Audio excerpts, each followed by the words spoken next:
आपने इनका नाम तो सुना ही होगा। ये उपन्यास सम्राट प्रेमचंद है। आइए इनके बारे में कुछ और जानें। नाम धनपत राय, उपनाम प्रेमचंद, जन्मस्थल लमही, वाराणसी, उत्तर प्रदेश, जन्मतिथि सन 1880, निधन सन 1936। आपने प्रेमचंद का परिचय पाया, अब उनके साहित्यिक जीवन के बारे में भी जानिए। आरंभ में वे नवाब राय नाम से उर्दू साहित्य में लिखते थे। बाद में प्रेमचंद के नाम से हिंदी में लिखने लगे। गोदान उनका सर्वश्रेष्ठ उपन्यास है। इसके अलावा गबन, मंगलसूत्र, रंगभूमि, कर्मभूमि उनके उपन्यास है। उन्होंने कई सारी कहानियां भी लिखी है, जो मानसरोवर भाग 1 से 8 में संकलित है। साहित्य में प्रगतिवाद को जागृत करने के लिए उन्होंने जागरण तथा हंस नामक पत्रिकाओं का संपादन भी किया था। ईदगाह उनकी ऐसी ही एक अमर कहानी है। रमजान के पूरे 30 रोजों के बाद आज ईद आई है। कितना मनोहर, कितना सुहावना प्रभात है। आज का सूर्य देखो, कितना प्यारा, कितना शीतल है, मानो संसार को ईद की बधाई दे रहा है। गांव में कितनी हलचल है। ईदगाह जाने की तैयारियां हो रही है। किसी के कुर्ते में बटन नहीं है, पड़ोस के घर में सुई धागा लेने दौड़ा जा रहा है। किसी के जूते कड़े हो गए हैं, उनमें तेल डालने के लिए तेली के पास भागा जाता है। जल्दी जल्दी बैलों को सानी पानी दे दें। ईदगाह से लौटते लौटते दोपहर हो जाएगी। 3 कोस का पैदल रास्ता, फिर सैकड़ों आदमियों से मिलना भेंटना। दोपहर के पहले लौटना असंभव है। लड़के सबसे ज्यादा प्रसन्न है। किसी ने 1 रोजा रखा है, वह भी दोपहर तक, किसी ने वह भी नहीं। लेकिन ईदगाह जाने की खुशी उनके हिस्से की चीज है। रोजे बड़े बूढ़ों के लिए होंगे, इनके लिए तो ईद है। रोज ईद का नाम रटते थे, आज वह आ गई। अब जल्दी पड़ी है कि लोग ईदगाह क्यों नहीं चलते। उनकी अपनी जेबों में तो कुबेर का धन भरा हुआ है। बार बार जेब में से अपना खजाना निकाल कर गिनते हैं और खुश होकर फिर रख देते हैं। महमूद गिनता है, 1, 2, 10, 12। उसके पास 12 पैसे हैं। मोहसिन के पास 1, 2, 8, 9, 15 पैसे हैं। इन्हीं अनगिनत पैसों से अनगिनत चीजें लाएंगे, खिलौना, मिठाइयां, गेंद और जाने क्या क्या। और सबसे ज्यादा प्रसन्न है हामिद, गरीब सूरत, दुबला पतला लड़का, जिसका बाप गत वर्ष हैजे की भेंट हो गया। फिर एक दिन मां भी मर गई। अब हामिद अपनी बूढ़ी दादी अमीना की गोद में है और उतना ही प्रसन्न है। हामिद के पांव में जूते नहीं है, सिर पर एक पुरानी टोपी है जिसका गोटा काला पड़ गया है, फिर भी वह प्रसन्न है। अभागिन अमीना अपनी कोठरी में बैठी रो रही है। आज ईद का दिन और उसके घर में दाना नहीं। इस अंधकार और निराशा में वह डूबी जा रही है। किसने बुलाया था इस निगोड़ी ईद को? अमीना का दिल कचोट रहा है। गांव में बच्चे अपने अपने बाप के साथ जा रहे हैं। हामिद का बाप अमीना के सिवाय और कौन है? उसे कैसे अकेले जाने दे? उस भीड़ भाड़ में बच्चा कहीं खो गया तो क्या होगा? नहीं, अमीना उसे यों न जाने देगी। नन्ही सी जान 3 कोस चलेगा कैसे? पैरों में छाले पड़ जाएंगे, जूते भी तो नहीं है। कुल 2 आने पैसे बच रहे हैं। 3 पैसे हामिद की जेब में, 5 अमीना की बटुए में। यही तो बिसात है और ईद का त्योहार। अल्लाह ही बेड़ा पार लगाए। तुम डरना नहीं अम्मा, मैं सबसे पहले आऊंगा। गांव से मेला चला और बच्चों के साथ हामिद भी जा रहा था। कभी दौड़कर आगे निकल जाता, फिर किसी पेड़ के नीचे खड़े होकर साथ वालों का इंतजार करता। हामिद के पैरों में तो जैसे पर लग गए हैं। वह कभी थक सकता था, बड़ी इमारतें आने लगी। यह अदालत है, यह कॉलेज है, यह कलाघर है। आगे चले। हलवाइयों की दुकानें शुरू हुई। आज खूब सजी हुई थी। इतनी मिठाइयां कौन खाता है? देखो ना, एक एक दुकान पर मनो होंगी। सहसा ईदगाह नजर आई। इमली के घने वृक्षों की छाया है। नीचे पक्का फर्श है, उस पर जाजिम बिछी हुई है।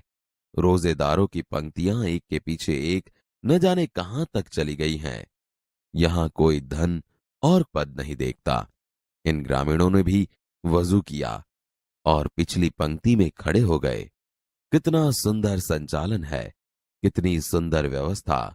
हजारों सिर एक साथ सिजदे में झुके जाते हैं, फिर सब एक साथ खड़े हो जाते हैं, मानो भ्रातृत्व का एक सूत्र समस्त आत्माओं को एक कड़ी में पिरोए हुए हैं। नमाज खत्म हो गई। लोग आपस में गले मिल रहे हैं। अब मिठाइयां और खिलौनों की दुकानों पर धावा होता है।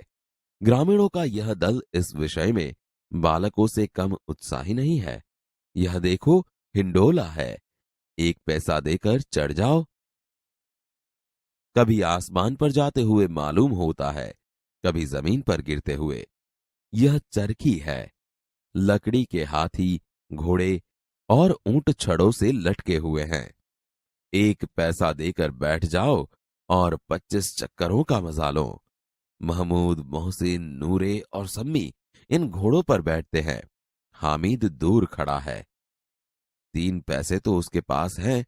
अपने कोष का 1/3 जरा सा चक्कर खाने के लिए नहीं दे सकता। सब चरखियों से उतरते हैं। खिलौने लेंगे। इधर दुकानों की कतार लगी हुई है। तरह तरह के खिलौने हैं। सिपाही और गुजरिया, राजा और वकील, बिश्ती और धोबिन। वाह, लगता है अब बोलना ही चाहते हैं। महमूद सिपाही लेता है, खाकी वर्दी और लाल पगड़ी वाला, कंधे पर बंदूक रखे हुए। मालूम होता है अभी कवायद किए चला आ रहा है। मोहसिन को भिश्ती पसंद आया। कमर झुकी हुई, ऊपर मशक रखे हुए हैं। मशक का मुंह एक हाथ से पकड़े हुए है। कितना प्रसन्न है, शायद कोई गीत गा रहा है। बस मशक से पानी उड़ेलना ही चाहता है। नूरे को वकील से प्रेम है। काला चौगा, नीचे सफेद अचकन, अचकन के सामने की जेब में घड़ी, सुनहरी जंजीर, एक हाथ में कानून का पोथा लिए हुए। मालूम होता है अभी किसी अदालत से जिरह या बहस के लिए चले आ रहे हैं। ये सब 2-2 पैसों के खिलौने हैं। हामिद के पास कुल 3 पैसे हैं। इतने महंगे खिलौने कैसे ले? खिलौना कहीं हाथ से छूट पड़े तो चूर चूर हो जाए, जरा पानी पड़े तो सारा रंग धुल जाए। ऐसे खिलौने किस काम के? उन्हें लेकर वह क्या करेगा? खिलौनों के बाद मिठाइयां आती है। किसी ने रेवड़ियां ली है, किसी ने गुलाब जामुन, किसी ने सोहन हलवा। मजे से खा रहे हैं। हामिद बिरादरी से पृथक है। अभागे के पास 3 पैसे हैं, क्यों नहीं कुछ लेकर खाता? ललचाई आंखों से सब मिठाइयों के बाद कुछ दुकानें लोहे की चीजों की हैं, कुछ गिलट और कुछ नकली गहनों की। लड़कों के लिए यहां कोई आकर्षण नहीं है। वे सब आगे बढ़ जाते हैं। हामिद लोहे की दुकान पर रुक जाता है। कई चिमटे रखे हुए हैं। दादी के पास चिमटा नहीं है। तवे से रोटियां उतारती है तो हाथ जल जाते हैं। अगर वह चिमटा ले जाकर दादी को दे तो कितनी प्रसन्न होगी। फिर उनकी उंगलियां कभी न जलेगी। घर में एक काम की चीज हो जाएगी। खिलौने से क्या फायदा? व्यर्थ में पैसे खराब होते हैं। जरा देर ही तो खुशी होती है, फिर तो खिलौनों की और कोई आंख उठाकर नहीं देखता, या फिर घर पहुंचते पहुंचते टूट फूट कर बर्बाद हो जाएंगे। चिमटा कितने काम की चीज है। रोटियां तवे से उतार लो, चूल्हे में सेक लो। कोई आग मांगने आए तो चटपट चूल्हे से आग निकाल कर उसे दे दो। अम्मा बेचारी को कहाँ फुर्सत है कि बाजार जाए, और इतने पैसे ही कहाँ मिलते हैं। रोज हाथ जला लेती है। हामिद के साथी आगे बढ़ गए हैं। सबील पर सब शरबत पी रहे हैं। देखो सब कितने लालची है। इतनी मिठाइयाँ ली, मुझे किसी ने एक भी न दी। उस पर कहते हैं मेरे साथ चलो, मेरा यह काम करो, मेरा वह काम करो।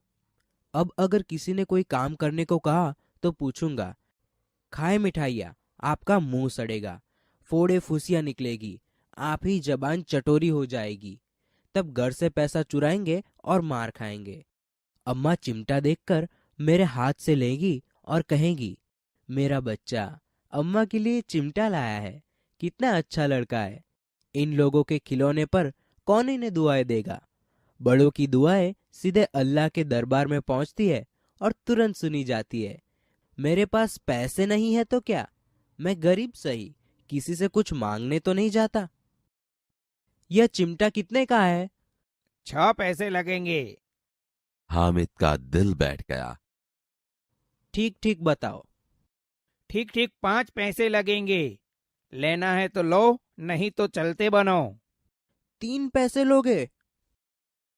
हामिद आगे बढ़ गया ताकि दुकानदार की घुड़कियां न सुने, लेकिन दुकानदार ने घुड़कियां नहीं दी, बुलाकर चिमटा दे दिया। हामिद ने उसे इस तरह कंधे पर रखा मानो बंदूक है, फिर शान से अकड़ता हुआ संगियों के पास गया। यह चिमटा क्यों लाया बुद्धू? इसका क्या करेगा? जरा अपना भिस्ती तो जमीन पर गिराओ, सारी पसलियां चूर चूर हो जाए बच्चों की। तो यह चिमटा कोई खिलौना है? खिलौना क्यों नहीं है? अभी कंधे पर रखा बंदूक हो गई, हाथ में ले लिया फकीरों का चिमटा हो गया। चाहूं तो इससे मंजीरे का काम ले सकता हूँ। एक चिमटा जमा दूं तो तुम लोगों के सारे खिलौनों की जान निकल जाए। तुम्हारे खिलौने कितना ही जोर लगाए, मेरे चिमटे का बाल भी बांका नहीं कर सकते। बहादुर शेर है मेरा चिमटा। मेरी खंजरी से बदलोगे? 2 आने की है। मेरा चिमटा चाहे तो तुम्हारी खंजरी का पेट फाड़ डाले, बस एक चमड़े की झिल्ली लगा दे, डब डब बोलने लगी। जरा सा पानी लग जाए तो खत्म हो जाए। मेरा बहादुर चिमटा आग में, पानी में, आंधी में, तूफान में बराबर डटा रहेगा। चिमटे ने सभी को मोहित कर लिया, लेकिन अब पैसे किसके पास धरे हैं? फिर मेले से बहुत दूर निकल आए हैं। धूप तेज हो रही है, घर पहुंचने की जल्दी है। बड़ों से जिद करे तो भी चिमटा नहीं मिल सकता। हामिद है बड़ा चालाक, इसलिए उसने अपने पैसे बचा रखे थे। औरों ने 3-3, 4-4 आने पैसे खर्च किए, पर कोई काम की चीज न ले सके। हामिद ने 3 पैसों में रंग जमा लिया। सच ही तो है, खिलौनों का क्या भरोसा, टूट फूट जाएंगे। हामिद का चिमटा बना रहेगा बरसों। जरा अपना चिमटा दो, हम भी देखे। तुम हमारा बिस्ती लेकर देखो। महमूद और नूरे ने भी अपने अपने खिलौने पेश किए। हामिद को इन शर्तों को मानने में कोई आपत्ति न थी। चिमटा बारी बारी से सबके हाथ में गया और उनके खिलौने बारी बारी से हामिद के हाथ में आए। कितने खूबसूरत खिलौने थे। रास्ते में महमूद को भूख लगी। उसके बाप ने केले खाने को दिए। महमूद ने केवल हामिद को अपना साथी बनाया। उसके अन्य मित्र मुंह ताकते रह गए। यह उस चिमटे का प्रभाव था। 11 बजे सारे गांव में हलचल मच गई। मेले वाले लौट आए। मोहसिन की छोटी बहन ने दौड़कर भिश्ती उसके हाथ से छीन लिया और मारे खुशी के उछली तो मियां भिश्ती नीचे आ रहे और सुरलोक सिधारे। मियां नूरे के वकील का अंत इससे भी ज्यादा गौरवमय हुआ। वकील जमीन पर या ताक पर बैठ नहीं सकते, उनकी मर्यादा का विचार तो करना ही होगा। दीवार में 2 खूंटियां गाड़ी गई, उन पर लकड़ी का एक पटरा रखा गया। पटरे पर कागज का एक कालीन बिछाया गया। वकील साहब राजा भोज की भांति सिंहासन पर बिराजे। नूरे ने उन्हें पंखा झलना शुरू किया। अदालतों में खस की टट्टियां और बिजली के पंखे होते हैं, क्या यहां मामूली पंखा भी न हो? बांस का पंखा आया और नूरे हवा करने लगा। मालूम नहीं पंखे की हवा से या पंखे की चोट से वकील साहब स्वर्गलोक से मृत्युलोक में आ रहे और उनका माटी का चोला माटी में मिल गया। फिर बड़े जोर शोर से मातम हुआ और वकील साहब की अस्थियां धूरे पर डाल दी गई। अब मियां हामिद का हाल सुनिए। अमीना उसकी आवाज सुनते ही दौड़ी और उसको गोद में उठाकर प्यार करने लगी। सहसा उसके हाथ में चिमटा देखकर वह चौंकी। यह चिमटा कहाँ से लाया? मैंने मोल लिया है। कई पैसे में? 3 पैसे दिए। यह कैसा बेसमझ लड़का है कि दोपहर हुआ कुछ खाया न पिया, लाया क्या चिमटा? सारे मेले में तुझे और कोई चीज न मिली जो यह लोहे का चिमटा उठा लाया? तुम्हारी उंगलियां तवे से जल जाती थी, इसीलिए मैंने लिया। बुढ़िया का क्रोध तुरंत स्नेह में बदल गया। बच्चे में कितना त्याग, कितना सद्भाव और कितना विवेक है। दूसरों को खिलौने लेते और मिठाई खाते देखकर इसका मन कितना ललचाया होगा। इतना जब्त इससे हुआ कैसे? अमीना का मन गदगद हो गया। वह रोने लगी। दामन फैलाकर हामिद को दुआएं देती जाती थी और उसकी आंखों से आंसू की बड़ी बड़ी बूंदें गिर जाती थीं।